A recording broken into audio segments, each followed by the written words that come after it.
Degree అందరూ ఇస్తారు. Career కి క్లారిటీ ఇచ్చేది మాత్రం కాన్ఫిడో. బెస్ట్ యూనివర్సిటీ సీట్ తో పాటు సెటిల్ అయ్యే స్కిల్ కూడా గ్యారంటీ.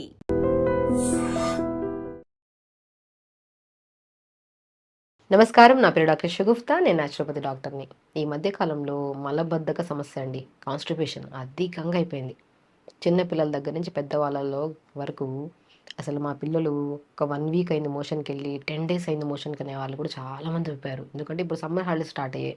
పిల్లలు ఏంటంటే ఎక్కువగా జంక్ ఫుడ్స్కి ఎక్కువ ఇష్టపడతారు. కాబట్టి సమ్మర్ హాలిడేస్లో మనకి పిల్లలకు అడక్కడక అడుగుతున్నారని చెప్పేసి అన్ని జంక్ ఫుడ్స్ తెచ్చిపెట్టే వాళ్ళు కొంతమంది ఉంటారు. వాళ్ళ వల్ల రీసెంట్గా ఒక అమ్మాయిని తీసుకొచ్చారు. ఆల్మోస్ట్ 4 to 5 days అయింది మోషన్ అని చెప్పి తీసుకొస్తే, ఆ బాడీలో ఎందుకంటే సమ్మర్లో ఎక్కువ స్వెట్ వస్తుంది కదా, చెమటలు పడతాయి కదా. ఆ చెమటకి మామూలుగా అయితే నార్మల్ శరీరానికి చెమట స్మెల్ నార్మల్గా ఉంటుంది. కానీ కాన్స్టిపేషన్ ఉన్న ప్రాబ్లం వాళ్ళల్లో చెమట స్మెల్ అసలు పక్కన వాళ్ళకు కూడా ఆ స్మెల్ చాలా different kind of sticky smell ఉంటుంది అనమాట. అండ్ ఈ కాన్స్టిపేషన్ ప్రాబ్లం ఉండే వాళ్ళలో ఫేస్లో పింపుల్స్ రావడము, హెయిర్ ఫాల్ విపరీతంగా అవ్వడము, అండ్ ఇండైజెషన్ వల్ల వాళ్ళు కొద్ది గ్యాస్ రిలీజ్ చేసినా కూడా విపరీతమైన స్మెల్ ఉంటుంది. సో పిల్లలు దానివల్ల చాలా స్ట్రెస్కి తీసుకెళ్ళిపోతుంటారు. సో ఈ స్ట్రెస్ వల్ల ఎక్కువగా తినేసి అధికంగా బరువు పెరగడానికి కూడా కారణమైపోయింది. చూసారా, ఒక కాన్స్టిపేషన్ ప్రాబ్లం వల్ల స్కిన్ డ్యామేజ్ అయ్యి హెయిర్ ప్రాబ్లము, బరువు పెరగడం ఒకటి కాదు, ఇంకా రకరకాల సమస్యలు వస్తాయి. అసలు కాన్స్టిపేషన్ ప్రాబ్లం ఎందుకు వస్తుంది అంటే, అసలు కాన్స్టిపేషన్ అంటేనే ఏంటంటే, మనం ఒక హెల్దీ లైఫ్ స్టైల్ అంటే మనం మార్నింగ్ లేచిన వెంటనే 1 to 2 minutesలో మొత్తం పేగుల్లో ఉన్న ఫ్లష్ అంతా, మోషన్ అంతా తీసేస్తాం అనమాట. సో ఎలిమినేట్ అయిపోతుంది. సో ఈ కొంతమందిలో ఏమవుతుందంటే లేట్గా పడుకోవడము, లేట్గా లేకడం వల్ల సో మోషన్కి రేపు వెళ్దాంలే, ఈవినింగ్ వెళ్దాంలే, మళ్ళీ వెళ్దాంలే అని పోస్ట్ పోన్మెంట్. అంటే ఇప్పుడు మన మెయిన్ మార్నింగ్ లేచిన వెంటనే చేసే మొట్టమొదటి పని ఏంటి? బెడ్ దిగిన వెంటనే అసలు ఫస్ట్ వాష్రూమ్కి వెళ్ళేసి వితిన్ 1 to 2 minutesలో మొత్తం ఫ్లష్ చేయాలి. కానీ మనం ఏం చేస్తున్నాం? లేట్గా లెగడము, హరీబరీ చేయడం వల్ల సో కొంతమందిలో సో ఈవినింగ్ వెళ్దాం, ఎల్లుండి వెళ్దాం అని చెప్పేసి అది అలవాటు చేసేస్తారనమాట. సో మనకి స్టిమ్యులేషన్స్ అవుతూ ఉంటాయి. కొంతమందికి వెళ్ళాలని అనిపిస్తుంటుంది మోషన్కి, కానీ ఏదో ఒక పని ఉంది ఈవినింగ్ వెళ్దాంలే అని చెప్పి పోస్ట్ పోన్మెంట్ కాస్త ఏమవుతుంది, అది అలవాటు అయిపోవడం వల్ల ఈ రెగ్యులర్ మోషన్ అవ్వకపోతే ఏమవుతుంది, అక్కడ మనకు పేగుల దగ్గర స్మాల్ ఇంటెస్టైన్, లార్జ్ ఇంటెస్టైన్ నుంచి, యానస్ నుంచి వస్తుంటుంది కదా మోషన్, అక్కడ గడ్డలుగా మారిపోవడం వల్ల మోషన్ అనేది నీట్గా అనేది ఫ్లష్ అవ్వదు. ఆ ఫ్లష్ అవ్వకపోవడం వల్ల ఈ కాన్స్టిపేషన్, మలబద్ధక, రెగ్యులర్ మోషన్ అయితే హెల్దీ అని, ఒక ఇర్రెగ్యులర్ మోషన్ అయితే దాని కాన్స్టిపేషన్, మలబద్ధకం అని. ఆ కాన్స్టిపేషన్ కాస్త ఇంకొద్దిగా ఇర్రెగ్యులర్ అయితే మనము ఆ ముద్దలుగా ఉన్న పేగుల్లో నుంచి మోషన్ పడుతున్నప్పుడు ఆ నరాలు అనేది చిట్లి దానివల్ల బ్లడ్ పడుతుంటుంది. దాన్నే పైల్స్ అంటారు. అసలు పైల్స్ సమస్య వస్తే అంటే ఒక భయంకరంగా అనిపిస్తుంది. అసలు మోషన్కి వెళ్ళాలంటే ఒక భయం ఉంటుంది వీళ్ళల్లో. అంటే బ్లడ్ పడుతుందేమో, పెయిన్ వస్తుందేమో, విపరీతమైన పెయిన్. ఈ మన పెల్విక్ పార్ట్ దగ్గర వాళ్ళు కూర్చోవడానికి, నిలబడడానికి కూడా విపరీతమైన భయంకరమైన నొప్పితో ఇబ్బంది పడుతుంటారు. వీళ్ళు చెయ్యని ప్రయత్నాలు లేదు. ఐస్ క్యూబ్స్ అప్లై చేస్తుంటారు, ఐస్ వాటర్లో కూర్చుంటుంటారు మోషన్కి వెళ్ళి వచ్చిన తర్వాత. కానీ ఆ పెయిన్ తట్టుకోలేక ఎన్నో రకాల రెమెడీస్ చేస్తుంటారు, కానీ తగ్గక ఆ ప్రాబ్లం కాస్త ప్రొలాంగ్ చేశారనుకోండి, ఎన్నో రెమెడీస్ చేస్తేనే ఆ మోషన్ అవుతుంది పెయిన్లెస్ మోషన్. లేదంటే అదే విపరీతమైన పెయిన్. అది కాస్త నెగ్లెక్ట్ చేస్తే ఫిస్టులా అని ఇంకా రకరకాల కొన్ని కేసెస్లో కొలైన్ క్యాన్సర్స్ వరకు కూడా దారితీస్తుంది. చూసారా, మనం చేతులారా మనం రెగ్యులర్గా వెళ్ళే మోషన్ స్టిమ్యులేట్ అవుతుంటుంది. మోషన్కి వెళ్ళకుండా పనుల వల్ల పోస్ట్ పోన్ చేసి రేపు వెళ్దాం, ఎల్లుండి వెళ్దాం అని, కానీ కాస్త పిల్లల్లో ప్రత్యేకంగా చెప్తున్నాను. సో ప్రొలాంగ్ అయ్యి పెద్ద సమస్య వరకు తెచ్చుకుంటాం. సో ఏ సమస్య అయినా సరే సడన్గా ఏం రాదు. అది ఒకటి మన చేతులారా మనమన్నా చేసుకోవాలి, లేదు మన ఆహార నియమాల్లో ఫైబర్ ఫుడ్ లేకపోవడం వల్ల కానీ, లేదంటే రెగ్యులర్ ఫిజికల్ యాక్టివిటీ లేకపోవడం వల్ల కానీ, ప్రత్యేకంగా వాటర్ ప్రాపర్గా తాకపోవడం వల్ల కూడా వస్తుంది కాన్స్టిపేషన్ ప్రాబ్లం.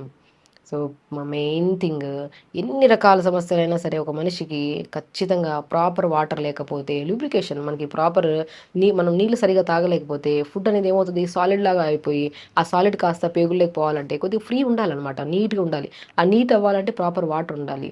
కాబట్టి ఏ రకమైన సమస్యలు ఉన్నా, ప్రత్యేకంగా కాన్స్టిపేషన్ ప్రాబ్లం ఉండే వాళ్ళలో ఇప్పుడు నేను చెప్పిన మోతాదులో వాటర్ తాగండి.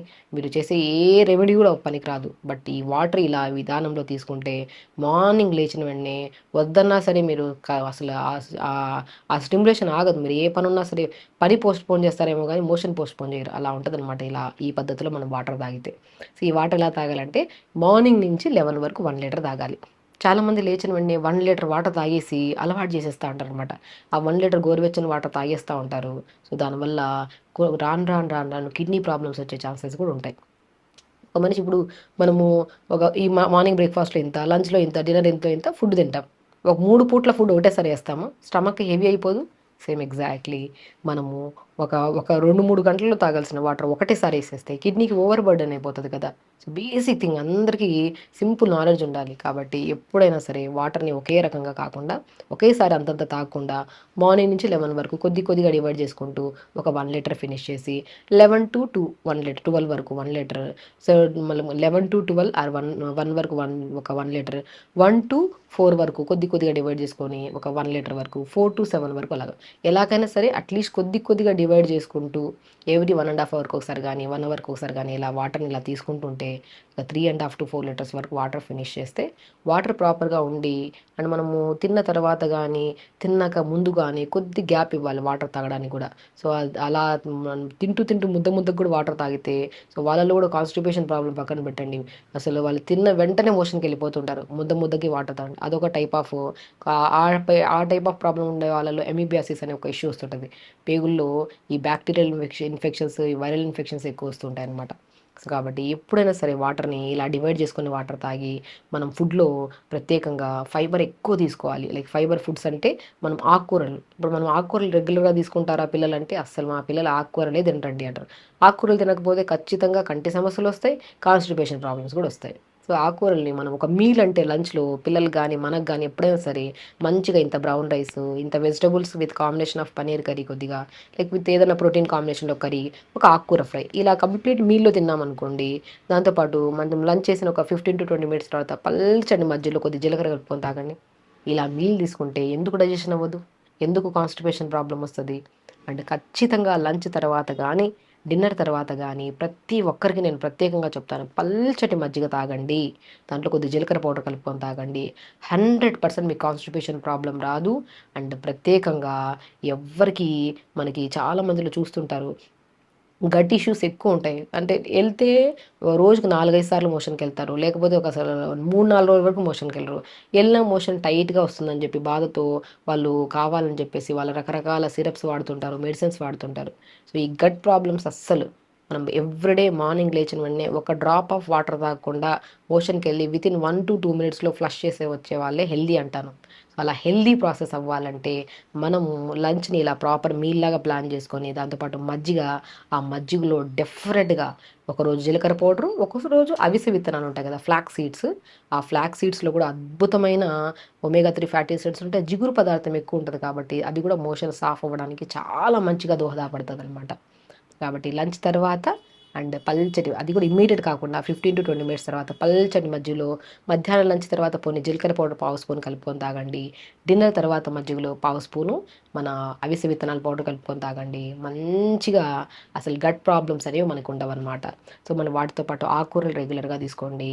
అండ్ నేను సమ్మర్లో మాట్లాడుతున్నాను కాబట్టి ఈ టాపిక్, అండ్ సమ్మర్లో స్పెషల్లీ రీసెంట్గా వచ్చిన పిల్లల్లో కూడా అసలు సమ్మర్లో జంక్ ఫుడ్స్ ఎక్కువ తినడం వల్ల వస్తున్నారని చెప్పాను కదా. సో పిల్లలు ఏంటంటే ఎక్కువగా ఒక మంచి ఫ్రూట్స్ దొరుకుతాయండి. ఇప్పుడు సమ్మర్లో దొరికే అమృతమైన ఫ్రూట్స్ తాటి ముంజలు తెలుసుగా. నేను చెప్పాను కాన్స్టిపేషన్ ప్రాబ్లం వస్తే ఫేస్ మీద పింపుల్స్, హెయిర్ ఫాల్ అండ్ చెమటలు ఎక్కువగా పట్టడం వల్ల స్కిన్లో ఈ ఫంగల్ ఇన్ఫెక్షన్స్, దురదలు ఎక్కువ వస్తుంటాయి. తాటి ముంజల్ని మనం ఇంటేక్ తీసుకోవడం వల్ల అసలు మోషన్ నీట్గా ఫ్లష్ అవుతుంది ఒకటి. నెక్స్ట్ తాటి ముంజల్ని మిక్సీ పట్టేసి ఆ పేస్ట్ని స్కిన్ అంతా అప్లై చేసి సున్నిపిండిలాగా పెట్టి స్నానం చేస్తే నీట్గా అసలు మనకి చెమటల వల్ల వచ్చే ఎన్నో రకాల ఇన్ఫెక్షన్స్ రావు. First point. సెకండ్ పాయింట్, తాటి ముంజల పేస్ట్ని ఫేస్కి పెట్టేసి 5 to 10 మినిట్స్ తర్వాత వాష్ చేస్తే పింపుల్స్ ఉండవు. పింపుల్స్ వచ్చిన వల్ల మార్క్స్ కూడా ఉండవు, మనకి మంగు మచ్చలు అంటారు కూడా అవి కూడా ఉండవు. అండ్ ప్రత్యేకంగా ఎవరికైనా hair problem, hair related issues ఉన్నా కూడా ముంజల్ని మంచిగా మిక్సీ పట్టేసి తలకు పెట్టి 5 to 10 మినిట్స్ తర్వాత వాష్ చేయండి. నీట్గా మనకి హెయిర్ ఫాల్ కంట్రోల్ అవుతుంది, డాండ్రఫ్ ప్రాబ్లం పోతుంది. అండ్ కొంతమందికి అంటే డ్రైగా ఏదో మనకి చాలా స్టిక్కీగా ఉంటుంది చెమటల వల్ల ఆ హెయిర్ ప్రాబ్లం, మన ఆ స్టిక్కీనెస్, చెమటల స్మెల్ కూడా తగ్గుతుంది అనమాట.